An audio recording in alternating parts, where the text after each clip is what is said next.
तो आज हम लोग पढ़ेंगे system of linear equation by matrix method.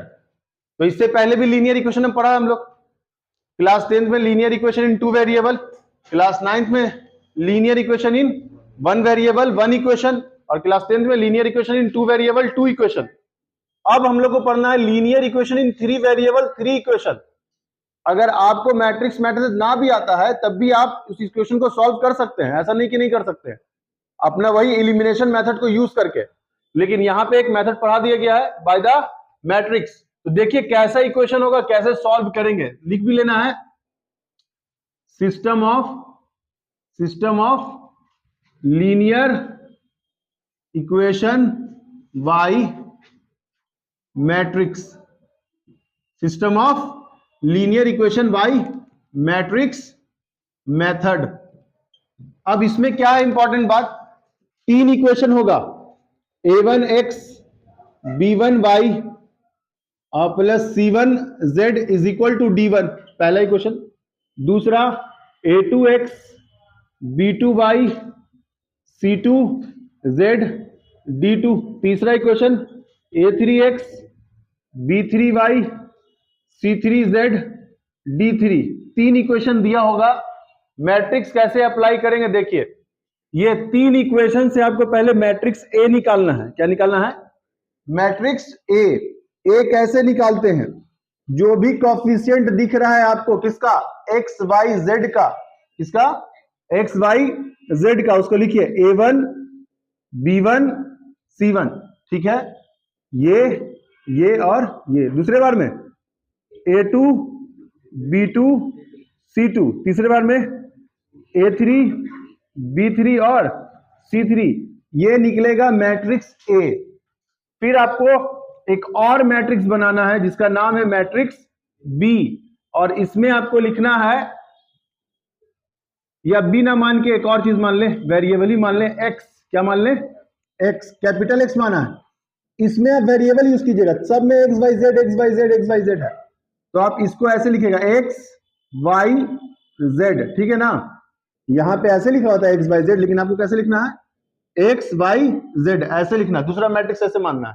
एक और मैट्रिक्स मानना है जिसका नाम है बी, और इसको लिखना है इधर वाला, दिख रहा है क्या है, d1 d2 और d3। 3 मैट्रिक्स निकलेगा इससे, तीनों लीनियर इक्वेशन से। कोई दिक्कत है तो बताओ मैट्रिक्स निकालने में। अब मैट्रिक्स को सॉल्व कैसे करना, ये इंपॉर्टेंट बात है। तो अब यहां आप देखेंगे कि सर यहां पे जो कंबाइंड फॉर्म में है वो कौन कौन है, तुम बोलोगे सर ए और एक्स, ए और एक्स कंबाइंड फॉर्म में है। कैसे कंबाइंड फॉर्म में है, क्योंकि a1 b1 c1 किसके साथ कंबाइंड है, एक्स वाई जेड के साथ कंबाइंड है। तो यहां पे कंबाइंड कौन हो रहा है, ए और एक्स, और बी साइड में है। बी क्या है, साइड में है। इसीलिए इक्वेशन इसके हिसाब से लिखा जाएगा कि ए एक्स कंबाइंड है, ए एक्स कंबाइंड है, और बगल में कौन है, बी है। तो इक्वेशन क्या बना, a x is equal to b. अगर मुझे एक्स का वैल्यू निकालना होगा, इस वाले एक्स का वैल्यू निकालना होगा, तो ए को उठा के नीचे भेजोगे, क्या लिखोगे, बी बाई ए। तो हम बोलेंगे बी बाई ए ना लिखकर ऐसे भी लिख सकते हैं, ए इनवर्स ऑफ बी, लिख सकते हैं ना। अरे अगर कहीं बी बाई ऐसे ए लिखेंगे एक्स बराबर, तो ए को ऊपर भेजेंगे तो लिख नहीं सकते हैं ए पे पावर इनवर्स इंटू बी। कोई कंफ्यूजन है तो बताओ, समझ गए बात। यानी हमें अल्टीमेट फिर से क्या निकालने आ गया, ए इनवर्स निकालने आ गया। और भाई एक्स तुम देख रहे हो वहां पे कौन सा मैट्रिक्स है, कॉलम मैट्रिक्स है। बी भी देख रहे हो कौन सा मैट्रिक्स है, कॉलम मैट्रिक्स है। ये कैसा मैट्रिक्स है, स्क्वायर मैट्रिक्स है, क्योंकि 3 रो 3 कॉलम है, इसलिए इसको स्क्वायर मैट्रिक्स बोलेंगे। तो अपना अल्टीमेट टारगेट आ गया, क्या निकालना, ए इनवर्स। ए इनवर्स निकालने के लिए क्या प्रोसीजर बताया था अभी लास्ट क्लास में, कि सर ए इनवर्स निकालने के लिए आपने बताया था सबसे आसान कि ए डिटरमिनेंट निकाल लें और इनटू क्या कर दें, एडजॉइंट ऑफ ए कर दें, क्या निकल जाएगा, ऑपरेशन लगाने की जरूरत नहीं है, इसी से निकालिएगा। अच्छा, एक और क्वेश्चन किया था ए इनवर्स के लिए कि अगर इक्वेशन गिवन हो तब क्या करना है, इक्वेशन गिवन हो तो क्या करना है, ए इनवर्स से दोनों तरफ मल्टीप्लाई करके सॉल्व कर लेना है, ये बताया गया था। तो यहां पे पता चल गया कि अगर 3 इक्वेशन दिया हुआ है तो हमें ये सारा चीज सॉल्व करना है, और इससे क्या निकलेगा, एक्स वाई जेड का वैल्यू निकलेगा। अब इसमें कंडीशन आएगा, क्लास 10th का रिपीट कर रहे हैं, तुम लोग से थोड़ा सा पूछ रहे हैं, याद होगा तुम लोग को। वहां पे हम लोगों ने पढ़ा था consistent, inconsistent, no solution, one solution, infinite solution, पढ़ा था ना। अगर थोड़ा सा क्लास 10th का हम लोग रिलेट कर लें, अगर जगह यहां खाली है, यहां पे खाली है, थोड़ा सा रिलेट करेंगे, आप लोगों को 10th की बात याद होनी चाहिए। पढ़ा था क्या कंडीशन हम लोग, वन सोल्यूशन, क्या पढ़ा था, वन सोल्यूशन। वन सोल्यूशन के लिए क्या पढ़ा था बताओगे सर? वन सोल्यूशन के लिए था a1 by a2 not equal to b1 by b2। और वन सोल्यूशन को हम लोग क्या बोलते हैं, यूनिक सोल्यूशन। क्या बोलते हैं, वन सोल्यूशन का ही नाम क्या है, यूनिक सोल्यूशन नाम है, समझ रहे बात? वन सोल्यूशन का ही नाम क्या है, यूनिक। और इसको सिस्टम को क्या बोलते हैं, ऐसे सिस्टम को क्या बोलते हैं, सिस्टम को क्या बोलते हैं, कंसिस्टेंट। क्या बोलते हैं, कंसिस्टेंट, कंसिस्टेंट है ना, क्या बोलते हैं, कंसिस्टेंट। अच्छा फिर आइए, इनफाइनाइट सोल्यूशन। इनफाइनाइट मतलब मेनी सोल्यूशन, इनफाइनाइट मतलब मेनी सोल्यूशन। इसके लिए कंडीशन था a1 by a2 is equal to b1 by b2 is equal to c1 by c2। इसके लिए क्या कंडीशन था, इनफाइनाइट सोल्यूशन। सिस्टम कैसा था, ये भी कंसिस्टेंट था। क्या था, कंसिस्टेंट था। अब एक और आया था, एक और आया था, नो सोल्यूशन। क्या था, नो सोल्यूशन।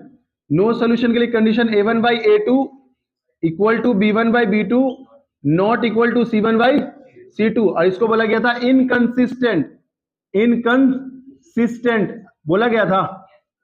इसमें भी आएगा कंसिस्टेंट, इनकंसिस्टेंट। लेकिन अब यहां पे a1 a2 नहीं है, a1 a2 a3 b1 b2 b3। तो सर इसमें कैसे लिखेंगे, यहां तो दो था, तो a1 by a2 b1 by b2 लिख दिया, तो क्या इसमें फिर c1 बाई c2 भी आएगा? तो हम बोलेंगे देखो इसमें भी तो आया c1 by c2, a1 by a2 b1 by b2 c2 by c2, लेकिन यहाँ 3 नहीं आया। 3 नहीं आने का मतलब है कि 3 इक्वेशन नहीं है, कितना इक्वेशन है? तो इसके लिए भी अभी कंडीशन बताएंगे, इसको यूज करके, ठीक है, इसको यूज करके, इसको यूज करके लिख लीजिए। जब तक देखिए जो इंपॉर्टेंट बातें थी वो मैंने यहां पे लिख दिया है। आपको अभी बताया गया था कि x फाइंड करना है, और x कैसे फाइंड होगा, a इनवर्स b निकालकर। और तुम जान रहे हो कि ax is equal to b कैसा था, सिस्टम ऑफ लीनियर इक्वेशन ही था। अब जैसे ही तुम्हारे पास ये सॉल्यूशन आया x is equal to a inverse of b, तो फिर से थोड़ा सा रिमाइंड करवा रहे हैं, ए इनवर्स निकालने के लिए तुम्हारे पास टारगेट मिला है कि भाई ए डिटरमिनेंट इनटू एडजॉइंट ऑफ ए करो, तभी ना ए इनवर्स निकालोगे। अब देखो क्वेश्चन कैसे इजी हो जाता है कंपटीशन के। अब हमें एक्स निकालने के लिए पूरा ए इनवर्स निकालना पड़ेगा, फिर बी से मल्टीप्लाई करना पड़ेगा, फिर कंबाइन करना पड़ेगा, फिर इक्वल मैट्रिक्स लगाना पड़ेगा, तब जाके एक्स वाई जेड आएगा। लेकिन अगर क्वेश्चन में बोल दिया है कि आप चेक कीजिए, check it is consistent, check it is inconsistent, एक दो वर्ड नया यूज कर रहे हैं, ये कहीं बुक में नहीं दिखता है, बहुत रेयर दिखता है। Dependent consistent, independent consistent. अब ये तो बड़ा मामला गड़बड़ हो गया। इनकंसिस्टेंट सिर्फ और सिर्फ नो सॉल्यूशन के लिए आता है, याद रहेगा। एक आता है डिपेंडेंट, तुम देखोगे कि इसमें इनफाइनाइट वाले मेनी सॉल्यूशन में सिस्टम नहीं लिखा है, तो इसका दो नाम है, या तो कंसिस्टेंट बोलो, क्या बोलो, बुक वाला कंसिस्टेंट ही बोलता है, क्या बोलता है। लेकिन अगर कहीं नया वर्ड लिखा हुआ दिख जाए डिपेंडेंट, क्या डिपेंडेंट कंसिस्टेंट, तब भी क्या समझना है, इनफाइनाइट की बात कर रहा है। और इसके लिए अभी तक तुमने पढ़ा था कंसिस्टेंट, लेकिन इसके लिए आया इंडिपेंडेंट कंसिस्टेंट। क्या आया, इंडिपेंडेंट कंसिस्टेंट। अगर ये भी लिखा रहेगा तो कंफ्यूज होने की बात नहीं है। अब आया बात कि सर हमें तो ठीक है x is equal to a inverse of b निकालने के लिए a इनवर्स के लिए सहारा किसका लेना है, 1 बाई a इंटू एडजॉइंट। अब हम सुनो, क्वेश्चन में अगर बोल दिया कंसिस्टेंट इनकंसिस्टेंट, तो सबसे पहला टारगेट क्या है, a डिटरमिनेंट निकालना। सारे क्वेश्चन में सबसे पहले क्या करोगे, सारे क्वेश्चन में सबसे पहले क्या करोगे, a डिटरमिनेंट निकालोगे। है डिटरमिनेंट निकाला, है डिटरमिनेंट निकाला, तो पहला काम क्या है, जब भी ऐसा question system equation of linear equation का दिखे, तो जो इक्वेशन दिया हुआ था, जो अभी प्रोसीजर बताया कि मैट्रिक्स ए निकाल लो, मैट्रिक्स बी निकाल लो और मैट्रिक्स एक्स निकाल लो, और उसके बाद जो मैट्रिक्स ए मिला है उससे ए डिटरमिनेंट निकाल लेना। पहले क्या निकालना है, अभी क्वेश्चन करवाएंगे, ए डिटरमिनेंट निकाल लेना है। जैसे ही ए डिटरमिनेंट निकालोगे हो सकता है कि उसका आंसर जीरो ना आए। जैसे ही जीरो नहीं आए तुम देख के ही बोल दोगे यहां से सिस्टम कैसा है, कंसिस्टेंट है, यूनिक सॉल्यूशन है, हो गया, टिक मार दोगे। आगे सॉल्व करना पड़ेगा, नहीं करना पड़ेगा। तुम determinant not equal to zero proof कर दिए, तुम वहीं पे समझ गया सिस्टम कंसिस्टेंट है, वन सॉल्यूशन या यूनिक सॉल्यूशन, ऑप्शन में टिक होगा, मार दोगे, काम खत्म। आगे सॉल्व करना पड़ा नहीं। अब मामला कहां फंसेगा, जैसे तुमने सॉल्व किया डिटरमिनेंट बराबर जीरो आ गया तो दिमाग में दो केस चलेगा, या तो भाई नो सॉल्यूशन या इनफिनाइट सॉल्यूशन। दो केस, दोनों में देखो वही है, ए इज इक्वल टू जीरो इसमें भी है, ए इज इक्वल टू जीरो इसमें भी है। तो फिर हम कैसे जस्टिफाई कर पाएंगे कि भाई नो सॉल्यूशन है कि इनफिनाइट सॉल्यूशन है? तो बोला जस्टिफाई के लिए एक स्टेप आगे बढ़ना पड़ेगा। क्या स्टेप आगे बढ़ना पड़ेगा? हमें तो ए इनवर्स निकालना ही है, तो एडजॉइंट निकालना पड़ेगा ना। तो बोला कि जो ए निकाले हैं उसका एडजॉइंट निकालिए। तो minor cofactor then adjoint transpose करके बता चुके हैं, लास्ट वीडियो में देखा था आप लोगों ने। एडजॉइंट निकालिएगा, और एडजॉइंट को अभी बताया था बी कैसे निकालना है, बी से मल्टीप्लाई कीजिएगा। अगर नॉट इक्वल टू जीरो ये भी मिल जाए, यानी यहां पे जीरो बराबर और यहां पे जीरो नहीं, तो क्या बोलिएगा, has no solution system. Clear हो गया बात? आइए,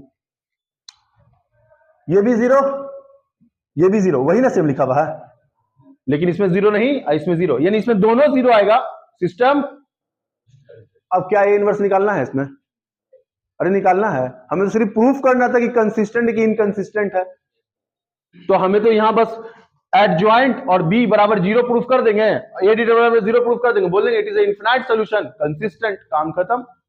इनवर्स निकालने की जरूरत नहीं है। इनवर्स किस में निकालना पड़ेगा? पहला, a not equal to zero, the system has a unique solution. अब इसमें बोलेगा भाई यूनिक, अगर मान बोलेगा यूनिक है तो find the value of x by z. तो पहला condition x is equal to a inverse of b लगाइएगा, ए इनवर्स और बी से मल्टीप्लाई करके x का वैल्यू निकलेगा। अभी क्वेश्चंस करते हैं, लिख लिया इसको आप तो अच्छी बात है, क्वेश्चंस कर रहे हैं। सो देखें हम लोग जरा, यहां पे तीन इक्वेशन है, कैसे सॉल्व करना है, कैसे इक्वेशन को सॉल्व करना। तो अभी हम प्रोसीजर बता चुके हैं आप लोग। क्या क्या ऐसे, क्या फोन में क्या देख रही है, एक मिनट देख रही है। सबसे पहले टारगेट अपना ए मैट्रिक्स फाइंड करना। कैसे? कोफिशिएंट, सर यहाँ 3, अच्छा यहाँ x नहीं है, कंफ्यूज मत हो जाना, x नहीं है तो क्या, 0 इंटू एक्स प्लस, समझ गए बात? जो डाटा नहीं रहेगा तो कोफिशिएंट में क्या मान लेना है, 0, सिंपल सा बात। तो यहां लिखेंगे 3, यहां लिखेंगे 4, यहां लिखेंगे 2, इधर बताओ, यहां लिखेंगे 0, यहां लिखेंगे 2 और यहां लिखेंगे इधर 1। ए मैट्रिक्स निकल गया। फिर क्या बताया था निकालने, एक्स, एक्स कौन है यहां, एक्स वाई जेड, ठीक है ना। फिर क्या बोला था, बी निकालने, बी कौन है, अरे इसको निकालने में तो कोई दिक्कत। तो फिर हम क्या बोला था, जब ऐसा मिल जाए तो क्या लिखोगे, a x is equal to b और x is equal to a inverse of b. अब तुम्हारे दिमाग में तुरंत सेट हो गया, सर ए इनवर्स निकालने के लिए ए डिटरमिनेंट चेक करना होगा, ए डिटरमिनेंट। तो सबसे पहला काम क्या है, ये लिखने के बाद ए डिटरमिनेंट निकालना, पहला काम। मैट्रिक्स जो कन्वर्ट है किसमें हो जाएगा, डिटरमिनेंट पे 3 0 1। सबसे पहला काम होगा अपना डिटरमिनेंट निकालना, इस फॉर्म में लिखने के बाद पहला काम। और इधर 2 है, -3 है, 6 है, आता है सॉल्व करना। कैसे बताया था, फिर से एक बार देखो, बार बार रिवीजन हो रहा है। क्या कर रहा है पीछे, मोबाइल चला रहा है, हाँ देख बोर्ड पे। यहां पे क्या बताया गया था, सर एक रो या एक कॉलम को सिलेक्ट करना है, 3 सिलेक्ट किया, इसको कवर और इसको कवर, क्या होगा 2 -2 -3 और ऑल्टरनेट साइन के लिए, अच्छा ये नहीं ना लिखना, मैट्रिक्स नहीं ना, डिटरमिनेंट लिखना है ना, गड़बड़ा जाएगा कहानी फिर, है ना। एक बार लिख दिया तुम लोग के लिए स्टेप, फिर बोलो प्लस -4 ना जी, ऑल्टरनेट साइन के लिए, ये कवर, क्या बचेगा 0 1 -3 और 6। फिर बोलो +2 लिखना होगा। अब क्या ये कवर क्या बचा 0 1 2 -2 2 और सॉल्व कर दिया जाए 3 कितना 6 2 जा 12 फॉर्मूले का माइनस माइनस प्लस 3 2 जा 6 -4 इधर 0 और इधर -3 फॉर्मूले का माइनस माइनस प्लस 3 प्लस 2 इधर बोलो 0 और इधर -2 ना जी।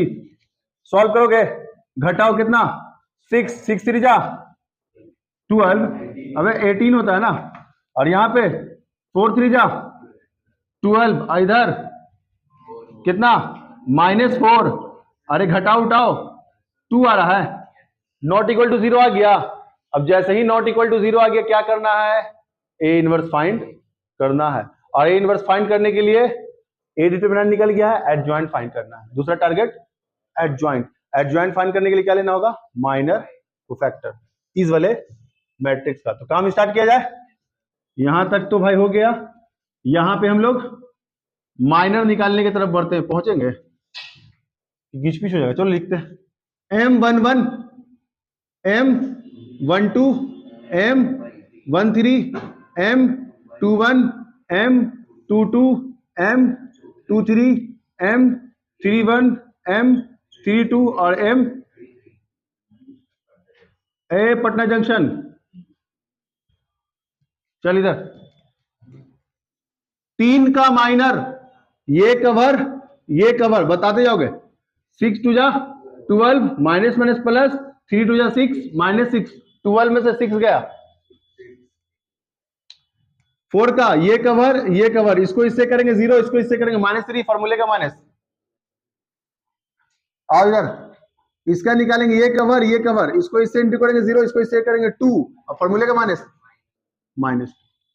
इसका निकालेंगे तो ये कवर कितना 6 4 जा 24 आई माइनस प्लस हो जाएगा 2 2 जा 4 प्लस 4 और 6 4 जा 24 28 सही है ना।